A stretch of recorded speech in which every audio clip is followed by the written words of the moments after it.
বিএনপির কেরা উঠিছে, কেরা মানে কি আমরা জিগান না। ইলিয়াসের একটা ভিডিও আছে, শাওনের কেরা উঠিছে, আমি দেখি না ভিডিওটা, শুধু থাম্বনেল দেখেছি, তাই কেরা মানে আমি জানি না, কিন্তু কেরা কথাটা খুব পছন্দ হয়েছে। বিএনপির কেরাটা বোঝার জন্য আপনাকে না মেডিকেল সায়েন্স কই, হ্যাঁ আবার ডরায়েন না, সেটা খুব সহজ জিনিস। হাঙ্কেরের শরীরে একটা রোগ প্রতিরোধ করার ক্ষমতা আছে, এটার ইংরেজিত কয় ইমিউনিটি। এই ইমিউনিটি আছে জন্যই আমরা এত দূষিত পরিবেশে দূষিত খাবার খাইয়াও নিত্যদিন রোগে ভুগি না। শরীরে ছোট ছোট যোদ্ধা কোষ আছে, শরীরে জীবাণু বা ভাইরাস ঢুকলে তারা জয় বাংলা করে দেয়। শুধু জীবাণু বা ভাইরাস না, আরেকজনের কিডনি, চোখের কর্নিয়া, আরেকজনের কলজিয়া আমার শরীরে যদি ট্রান্সপ্লান্ট করে ঢুকে দেয় না, করে তো তাই না, কিডনি নষ্ট হলে বই লাগে দেয় না আরেকজনের কিডনি উঙ্কা, তো সেটাও কলে খাইয়া দেয়। ওই যে একজনের কিডনি নষ্ট হলে আরেকজনের কিডনি নিয়ে লেগে দেয় না আরেকজনের শরীরে, এটা কয় ট্রান্সপ্লান্ট আর কি। তো ওই ট্রান্সপ্লান্ট করলে না ওই যোদ্ধা কোষ খাইয়া দেয় কলে, বুঝছাও, ওই যে যেটা ট্রান্সপ্লান্ট করছে, যেটা ঢুকাইছে, সেই জন্য ট্রান্সপ্লান্ট করার পরে মেলা ওষুধ খেতে হয় ওই যোদ্ধা কোষগুলোকে থেমে রাখার জন্যে, চেপে রাখার জন্যে। তো ওই যোদ্ধা কোষের কেরা হইলে নিজের শরীরের রূপে নিজেই ঝেপে পড়ে, তার মানে শরীরের এই চামড়া মনে হয় তার নিজের চামড়া না, এটা অন্যের চামড়া, ব্যাস তাহলে শেষ, শরীরে সোরাইসিস হবে। এটা ছবি দেখে দেন, দেখিছেন কি বিচ্ছিরি অবস্থা, এটা করলে কোনো শ্বাসের রোগ না, ওই যে কেরা হয়েছে, বুঝছাও, রিউমাটয়েড আর্থ্রাইটিস মানে বাতের মতো আর কি। তো এটাও কেরা, হাত হুত বেঁকে বুকে যায়, ব্যথা তো আছেই, ছবি দেখান এডিটর সাহেব। তারপরে টাইপ 1 ডায়াবেটিস, ডায়াবেটিস কলে দুই ধরনের, টাইপ 1 আর টাইপ 2। হ্যাঁ, তো টাইপ 1 মানে যেটা জন্ম থেকে হয়, তো ছোটবেলাতেই হয়, এটাও কলে ওই কেরা রোগ, বুঝেছেন। তো এটা ডাক্তারি ভাষায় কয় অটো ইমিউন ডিজিজ। আমি যদি ডাক্তারি বই লিখলামিনি তাহলে এই রোগ রে লিখলামিনি, নিজের নিজেই মারে, এত খারাপ কথা কেঁকে করে লেখা যায়, তাই কেরা রোগ লিখলামিনি, কেরা ইনকা কেরা হয়েছে বিএনপি, ওই নিজের দলের ইতিহাস ঐতিহ্য অবদান, এমনকি জিয়া খালেদার সিলসিলার বিরুদ্ধে দাঁড়াইছে। কেমনে দাঁড়াইছে আসেন দেখি। জিয়াউর রহমান বাংলাদেশের রাজনীতিতে কয়েকটা বেসিক মৌলিক কন্ট্রিবিউশন আছে, অবদান আছে। কি কি? 1 নাম্বার, তিনি বাকশালী শাসন থেকে গণতান্ত্রিক ব্যবস্থা উত্তরণ ঘটাইছিলেন। এর ইন্টারেস্টিং ব্যাপার হইতেছে যে বাংলাদেশই পৃথিবীর ইতিহাসে প্রথম এবং একমাত্র দেশ যা মার্শাল ল অধ্যাদেশ দিয়ে গণতন্ত্রের উত্তরণ ঘটেছিল। আমরা এই প্রসঙ্গে পরে আসবো, কারণ বিএনপির কর্মীদের জানা উচিত যে তাদের নেতারা দলের আদর্শ, নীতি, উদ্দেশ্যের সাথে কি বিপুল প্রতারণা কইরা দলটারে ধ্বংস করিচ্ছে। 2 নাম্বার, জিয়াই বাংলাদেশের নাগরিকদের প্রথম পলিটিক্যাল আইডেন্টিটি দিচ্ছেন। পলিটিক্যাল আইডেন্টিটি খুব গুরুত্বপূর্ণ একটা জাতির জন্য, এটা দেশের জন্য, রাজনৈতিক জনগোষ্ঠী হিসেবে গড়ে ওঠার জন্য। আমার জনগণ কোথায় ভারতীয় জনগণের চাইতে আলাদা, আমরা কিভাবে পশ্চিমবঙ্গের বাংলাভাষী বাঙালির চাইতে আলাদা, এইটা 72-এর সংবিধানে ছিল না। এটা জিয়ার খুবই মৌলিক কন্ট্রিবিউশন। 72-এর সংবিধানে আমরা বাঙালি জাতি, বাংলাদেশের সকল নাগরিকের জাতিসত্তা বাঙালি। আমরা কি সবাই বাঙালি? ইন্ডিয়া মুক্তিযুদ্ধের সময় পোস্টার করে দিয়েছিল যে বাংলার হিন্দু, বাংলার বৌদ্ধ, বাংলার খ্রিস্টান, বাংলার মুসলমান, আমরা সবাই বাঙালি না, আমরা সবাই বাঙালি না। বাংলাদেশের স্বীকৃত 50টা নৃগোষ্ঠী আছে, চাকমা, মারমা, সাঁওতাল, গারো, ত্রিপুরা, বম, ম্রো, হাজং, খাসিয়া আছে না। আমাদের এই ছোট দেশে 47টা ভাষা আছে, কি বিপুল বৈচিত্র্য আছে, সবাইকে আপনি বাদ দিয়ে দিবেন বাঙালি কয়া? এই যে ইনক্লুশন, সবাইকে নিয়ে আসা, এটা কে করেছে? জিয়া করেছে, আমাদের বাংলাদেশি জাতি পরিচয় দান কইরা।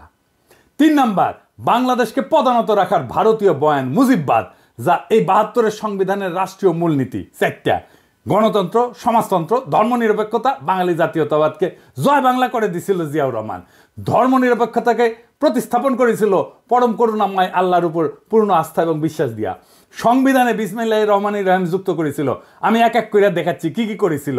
সংবিধানের প্রস্তাবনার প্রারম্ভে বিসমিল্লাহির রহমানির রহিম তো সংযোজন করেছিলেন। রাষ্ট্র পরিচালনার মূলনীতি হিসেবে 8-এর ক অনুচ্ছেদে লিখেছিলেন, সর্বশক্তিমান আল্লাহর উপরে পূর্ণ আস্থা এবং বিশ্বাসী হইবে যাবতীয় কার্যাবলীর ভিত্তি। 8-এর ক অনুচ্ছেদের আর এক রাষ্ট্রীয় মূলনীতি সমাজতন্ত্রের পরিবর্তে লিখেছিলেন, অর্থনৈতিক এবং সামাজিক ন্যায় বিচার অর্থে সমাজতন্ত্র। 25-এর 2 অনুচ্ছেদে রাষ্ট্র ইসলামী সংহতির ভিত্তিতে মুসলিম দেশগুলোর মধ্যে ভ্রাতৃত্ব সম্পর্ক সংহত, সংরক্ষণ এবং জোরদার করিতে সচেষ্ট হইবেন, এই মর্মে নতুন অনুচ্ছেদ সংযোজন করেছিলেন। ধর্মভিত্তিক রাজনৈতিক দল গঠনের উপরে সাংবিধানিক বাধা অপসারণ করেছিলেন, একদলীয় বাকশাল ব্যবস্থা বাতিল করেছিলেন এবং সুপ্রিম কোর্টের একটা মৌলিক এখতিয়ার পুনর্বলবৎ করছিলেন। এই সুপ্রিম কোর্টের মৌলিক এখতিয়ার কি, যা জিয়া আবার বলবৎ করেছিলেন? কি সেটা? খুবই গুরুত্বপূর্ণ, আসেন এরা বুঝে দেখি। এটা বুঝতে হইলে বাকশালের দুইটা জিনিস ভালো করে বুঝতে হবে। বাংলাদেশ নামের যে রাষ্ট্র 1971 তৈরি হয়েছিল, সেই রাষ্ট্রটাকে কার্যত ধ্বংস করে দেয় বাকশাল। বাকশাল কিভাবে মুক্তিযুদ্ধের মধ্যে দিয়ে গঠিত রাষ্ট্রকে ধ্বংস করেছিল? দুইভাবে। এক, বাকশাল যে আইনে হয়, সেই 4th সংশোধনী আইন 1975 সংবিধানের অনুচ্ছেদ 11 সংশোধন করে বলা হয়েছিল, ইংরেজিত এটা, ইংরেজিত যেতে কইছে তাই ঠিকই কইছে, তাই না? এটা বাংলা করলে দাঁড়ায়, সংশোধনের আগে সংবিধানের অনুচ্ছেদে 11তে লেখা ছিল যে প্রশাসনের সর্বস্তরে জনগণের নির্বাচিত প্রতিনিধিদের মাধ্যমে জনগণের অংশগ্রহণের কথা বলা ছিল। এটা বাতিল করে দেওয়া হলো। অর্থাৎ রাজনৈতিক নেতৃত্ব বা সোজা বাংলায় শাসক নির্বাচনের ক্ষমতা আর রাষ্ট্রীয় কাজে রাজনৈতিক জনগোষ্ঠী হিসেবে জনগণের অংশ নেওয়ার ক্ষমতাই থাকলো না। এই কাজটাই করেছিল হাসিনা, বিনা ভোট, নৈশ ভোট, দামি ভোট কইরা। এটাই ইন্ডিয়ান প্ল্যান, যে বাংলাদেশের ভূখণ্ড থাকবে, মানুষ থাকবে, কিন্তু নেতা নির্বাচনের ক্ষমতা থাকবে না, যেটা হাসিনা করেছিল। 2 নাম্বার, সংক্ষুব্ধ কোনো নাগরিকের আদালতে যাওয়ার একটা মৌলিক অধিকার ছিল 44 অনুচ্ছেদে। বাকশাল সংশোধনীতে সে খোদ 44 অনুচ্ছেদকে বিলুপ্ত করে দেওয়া হয়। একই সাথে 102 অনুচ্ছেদে সুপ্রিম কোর্টকে দেওয়া অধিকার, অর্থাৎ সংক্ষুব্ধ কোনো নাগরিকের আবেদন শুনতে এবং প্রতিকার দিতে নির্বাহী বিভাগকে আদেশ দেওয়ার আদালতের ক্ষমতাকেও বাতিল করে দেওয়া হয়। মানে রিট আপনি করতেও পারবেন না, আদালত রিট শুনতেও পারবে না। রিট জিনিসটাই বাতিল করে দিছিল। সোজা কথায় 4th সংশোধনী আইন রাষ্ট্রের নাগরিকের সংক্ষুব্ধ হওয়ার মৌলিক অধিকার রদ করে দিছিল। এটা জিয়া পুনরায় বলবৎ করছিলেন। এইটা আদালতের একটা মৌলিক ক্ষমতা, রিট গ্রহণ করার ক্ষমতা, রিট শোনার ক্ষমতা। এই বৈপ্লবিক পরিবর্তনটা সংবিধানে ছিল কিভাবে? 5ম সংশোধনীর মাধ্যমে। এই যে যা যা জিয়া করছিল রাষ্ট্র গঠনের ক্ষেত্রে, তাই 5ম সংশোধনী। শুধু তাই না, জিয়ার শাসনের বৈধতা ছিল 5ম সংশোধনী। সেই 5ম সংশোধনী ছিল আওয়ামী লীগ সিপিবির গলার কাটা। তাই এইটার একটা ব্যবস্থা করেছে কিভাবে?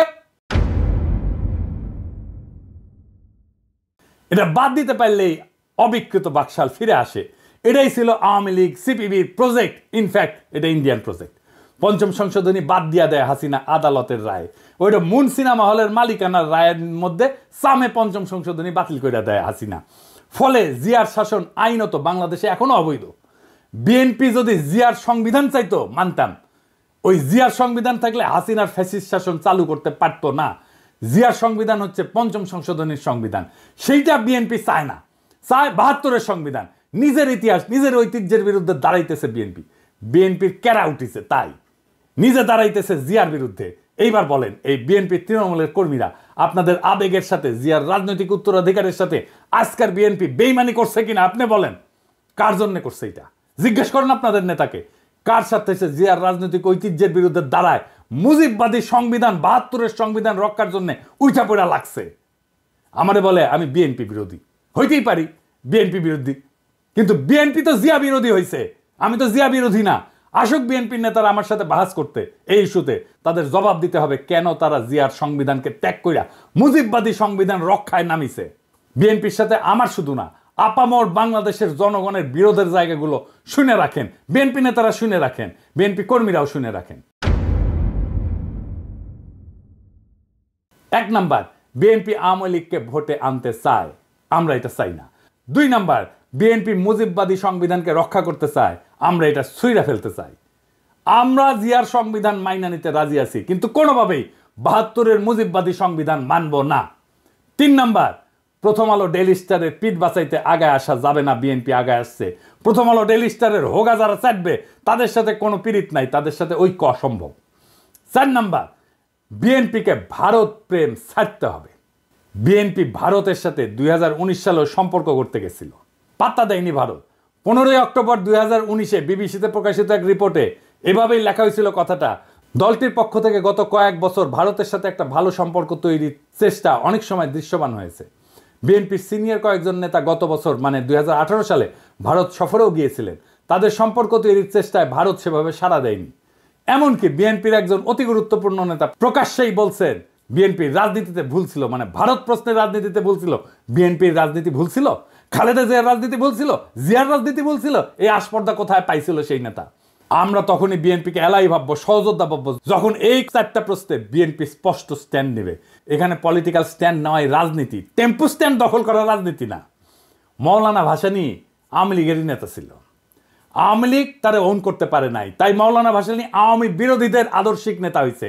আপনাদের ভাগ্যেও সেই ঘটনা ঘটতেছে। আপনারাও জিয়ার রাজনীতি ওন করতে পারতেছেন না। আগামীর বাংলাদেশ জিয়ার দেখানো পথে হাঁটবে। জিয়ার 19 দফার প্রথম দফাই হচ্ছে সর্বতভাবে দেশের স্বাধীনতা, অখণ্ডতা এবং সার্বভৌমত্ব রক্ষা করা। সর্বতভাবে মানে সব রকম উপায়ে, রাজনৈতিক, সামরিক, কূটনৈতিক সহ যা যা পদক্ষেপ নেওয়া যায় সবভাবে। এই কারণেই জিয়াউর রহমান বাংলাদেশে আধিপত্যবাদ এবং আগ্রাসন বিরোধী জনগণের নিরঙ্কুশ সমর্থন পাইছিলেন। তিনি আমাদের নেতা হয়ে থাকবেন। আমরা জিয়াকে রিপোজিশন করব পলিটিক্সে। বাংলাদেশের রাজনীতিতে আমরা জিয়ার চিন্তাকে পুনরাবিষ্কার করব, যা আপনারা পারেন নাই। রাজশাহীতে ছাত্র রাজনীতি করার টাইমে আমরা স্টার সিগারেট খেতাম, কম পয়সা, টাকা পয়সা ছিল না, তো তাই তো এক বিএনপি নেতা আমাদের স্টার সিগারেট খাওয়া দেখে তাচ্ছিল্য করে কইছিল যে ওই বিএনপি করে গল্লিক খায়। গল্লিক মানে গল্লিফ আর কি, সিগারেট। আপনারা বিএনপি করেন আর নির্বাচনের গল্লিক খান। আমরা জিয়ার রাজনীতি নিয়ে আগায় যাব, দেখেন কার পিছে জনতা আসে। আমি শিওর আপনাদের দলের ত্যাগী এবং তৃণমূলের কর্মীরা দলে দলে আমাদের রাজনীতিকে ঊর্ধ্বে তুলে ধরবে। ওরা জিয়ার রাজনীতি কোনটা সেটা ঠিকই চিনতে পারবে। ওরা গল্লিক খাইতে আসে নাই, তারা জিয়ার রাজনীতি করতে আসছে। আপনাদের মুজিববাদী, সংবিধান প্রেমী আর ভারত প্রেমী রাজনীতির ন্যারেটিভ বয়ান বদলাইতে না চাইলে আসেন খেলবো। বয়ান আর ন্যারেটিভ তৈরির মাঠে খেলা হবে। এই কাজটা আমরা ভালো পারি। আর লাইনে আসলে স্বাগতম। ভারতের আগ্রাসন মুক্ত, আওয়ামী বয়ান মুক্ত আগামীর বাংলাদেশ একসাথে গড়ব। চয়েস আপনার। ইনকিলাব জিন্দাবাদ।